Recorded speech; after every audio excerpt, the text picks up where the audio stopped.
Assalamu alaikum, and I don't even know if I'm saying that correctly. But I thought I should let you folks know. First of all, you folks who encouraged me, and there were many of you who encouraged me to go to my local mosque on Friday, very wise. I think you actually knew I would take the Shahada and become a Muslim if I went, and you were right. And I am grateful, very, very grateful. If you saw my message earlier, the picture that I had in my mind of the mosque is one that's hanging on the wall on the inside. And it's something that this group, I don't know, and I don't mean any disrespect, but that is something that they're looking forward to building that.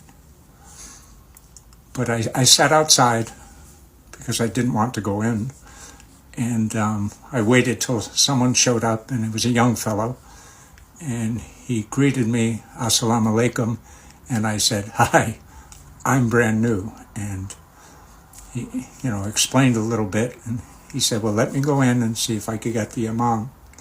And please understand, I am as ignorant as I was before I took the Shahada, except now I feel that much more complete.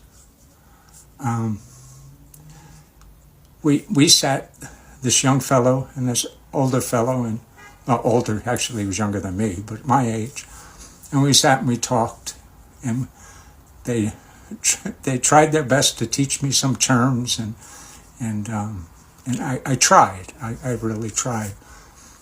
And the older of the two said, sit here, and so he said, we're just going to watch.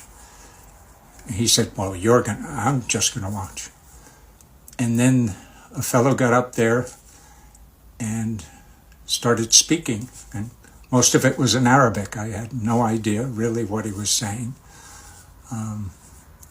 But as he was speaking, the room became more full, and men, just men, more full. And then when he was finished, there were some things I understood. I understood about Palestinians, and I understood when he said, if a Muslim is hurt on the other side of the world, it hurts us. Those things I understood, but most of what he had to say, I had no idea. And then I guess it was prayer, but not knowing really what was going on.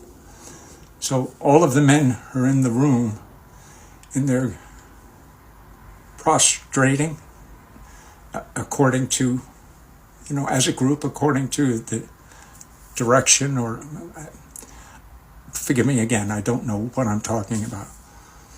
But as that was happening, I felt emotion just rising up, and there were a couple times that I had to actually wipe some tears away.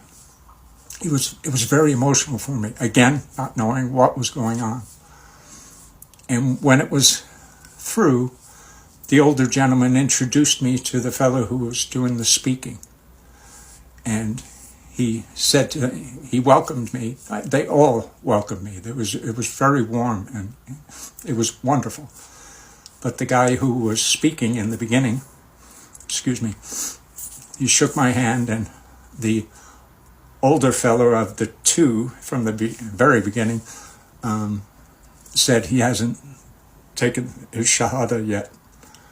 And the guys I was shaking his hand, but he just kind of went as if to say, to the other fellow, not to me, as if to say, oh no, this is going to happen. And after the room cleared out, this fellow my age, he said, pull up a chair, and we opened a book, and there was a very, very much younger fellow there, and he wanted me to start reading. So I did, and I assume it was the Quran. I assume, but the book looked different, and the way it was set up was different, and it was Arabic and English, and so I really didn't know what I was reading. And I read a couple of verses, and he instructed me as to, if you mention Muhammad, you say, peace be upon him. But they said it in Arabic, and I was like, so he said, well, for now, just say, when you mention Muhammad, say, peace be upon him. And I did, and we continued. And then I said, with all respect, sir, I said, I really need to get back home. And he said, okay. And he said, sure. And we exchanged phone numbers and prepared for the next time we would get together. And then he asked me, he didn't force me, he said, what about the Shahada? I said, my pride is keeping me from doing it. I said, I'm so ignorant of everything, I mean, the only thing I know is I'm supposed to pray 5 times a day and not to eat pork, but I don't even know when I'm supposed to pray, and I don't know what I'm supposed to say. So my ignorance is just abounding. And he didn't pressure me. He said, okay. And then I thought, no, Allah would not have brought me through all of this for me to turn away. And if the negative that I was feeling last night and this morning, if that negative energy, if I let that fester, I was afraid I was going to lose something. So I tapped the old fella on his leg, and I said, let's do this. Honestly, I can't remember what I said, but he had me say it at least 3 times, had me stumble through it at least 3 times. So today, I am a Muslim. But according to you folks, a lot of you folks, I've been a Muslim all along.